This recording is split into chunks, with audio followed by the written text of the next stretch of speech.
आत्मदेव ने वो फल लाकर के अपनी पत्नी को दे दिया। देवी ये फल खा लेना, तुम मां बन जाओगी। अब पति के सामने तो धुंधली ने कह दिया कि ठीक है मैं फल खा लूंगी, लेकिन पति के घर के बाहर जाने के बाद धुंधली ने विचार किया कि अब मैं फल खाऊं तो खाऊं कैसे।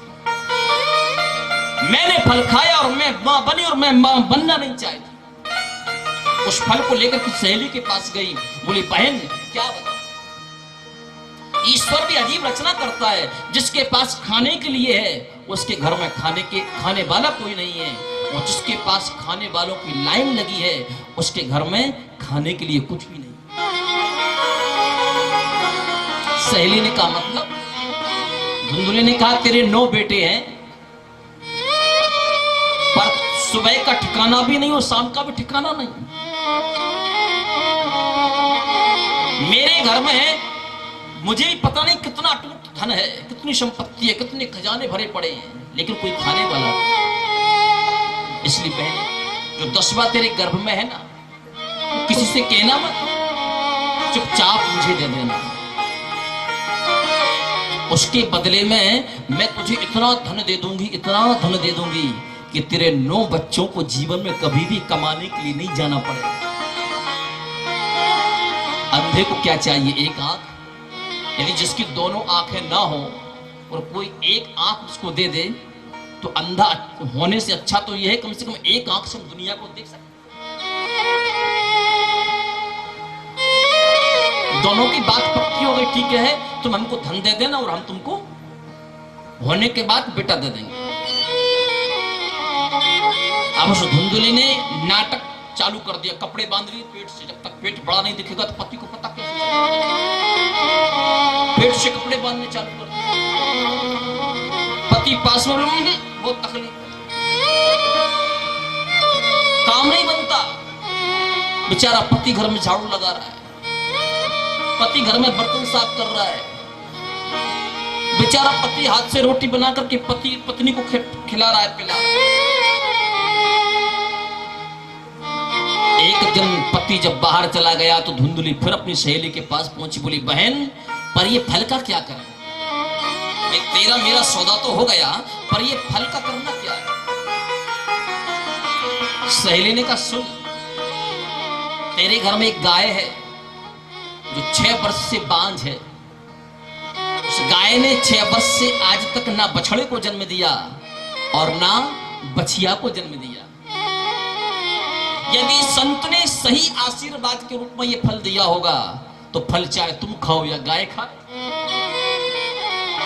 आशीर्वाद तो आशीर्वाद होता है। जो बीमारी तुझे है वही बीमारी गाय को है, गाय भी बांझ है, तू भी बांझ है। भाई यदि मुझे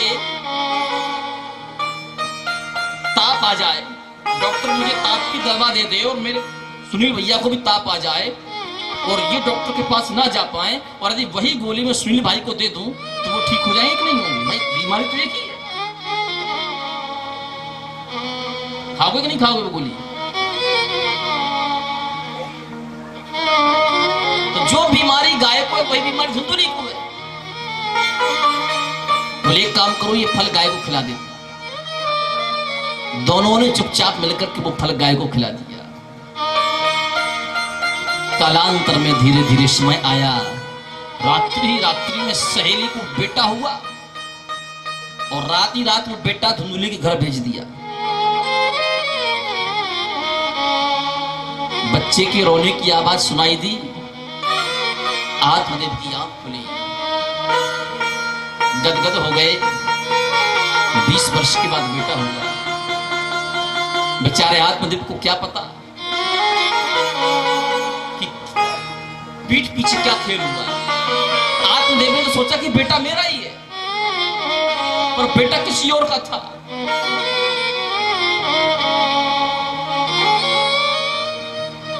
ब्राह्मणों को बुलवाए, स्वस्ति वाचन करवाए, मंगलाचरण करवाए। जब नामकरण संस्कार होने वाला था, आत्मदेव ने कहा कि मैं अपने बेटे का नामकरण करूंगा। मेरा नाम आत्मदेव है और अपने बेटे का नाम मैं परमात्मा देव रखूंगा। धुंधली आ गई, बोले खबरदार। बड़े आए नामकरण करने वाले।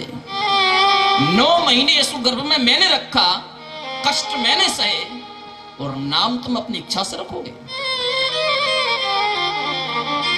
इसका नाम हम रखेंगे। बेचारे आत्मदेव अपनी पत्नी से डरते थे। बेचारे ऐसे कई पति हैं जो अपनी पत्नियों से बहुत डरते हैं, घर के बाहर शेर हो जाते हैं, और जैसे ही घर के अंदर आएंगे तो चूहा बन जाएंगे।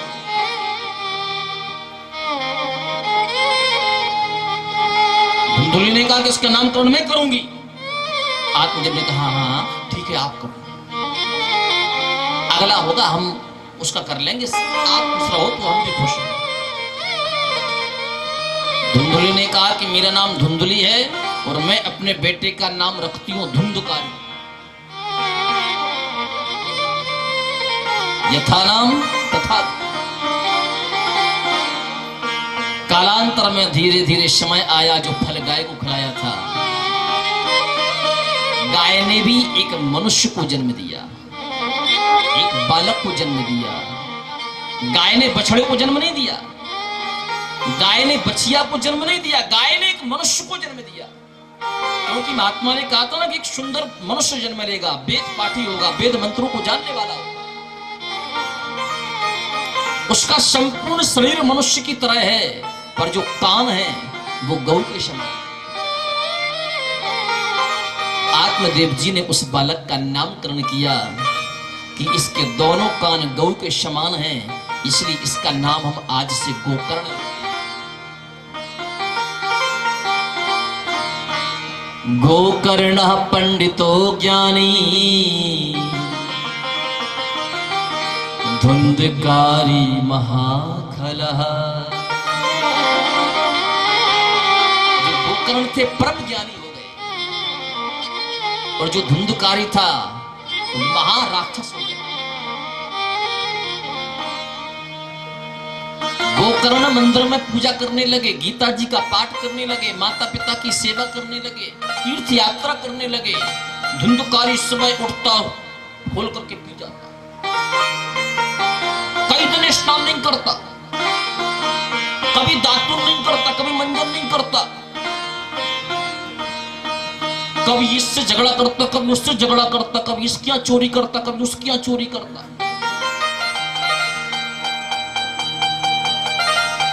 एकदम विपरीत। एक दिन धुंधकारी पी करके आ गया। आत्मदेव जी ने हाथ पकड़ लिया कि जिस घर में मैंने वेद मंत्रों का पाठ किया है, संतों को भोजन कराया है, ब्राह्मणों को भोजन कराया है, गाय की सेवा की है, और तू उस घर में पी के आ रहा है, निकल जाओ यहां से। धुंधकारी ने पिताजी को पकड़ा, उठा करके फेंक दिया। आज भी ऐसे कई धुंधकारी हैं जो अपने पिता को और माता जी को, ऐसे कई धुंधकारी हैं आज भी। आत्मदेव रोने लगे कि सारे जगत ने मेरा सम्मान किया, लेकिन मेरा बेटा ही मेरा अपमान कर रहा है। व्यक्ति सारी दुनिया से जीत सकता है, पर अपने घर में कभी जीत नहीं सकता। गोकर्ण ने अपने पिता को रोते हुए देखे, क्यों गोकर्ण भी आत्मदेव को पिता मानते थे, भले गाय के बेटा थे।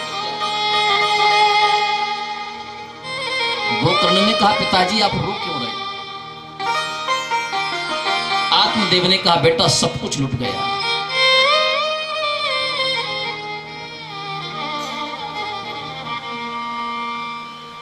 सब कुछ लुट गया, अब बचा ही क्या है? जो सम्मान यश कीर्ति मैंने संपूर्ण जगत में कमाई थी, आज मेरे बेटे ने मेरे ऊपर हाथ उठा करके सब कुछ बराबर कर दिया।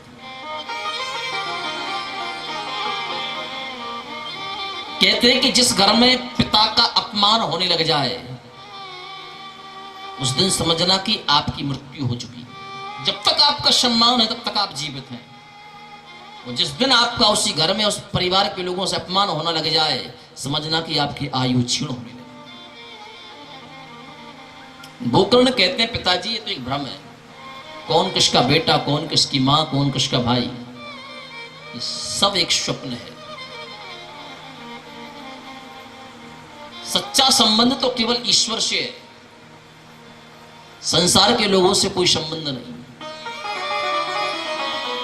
हम इस शरीर को अपना शरीर मानते हैं ना, कि शरीर हमारा है।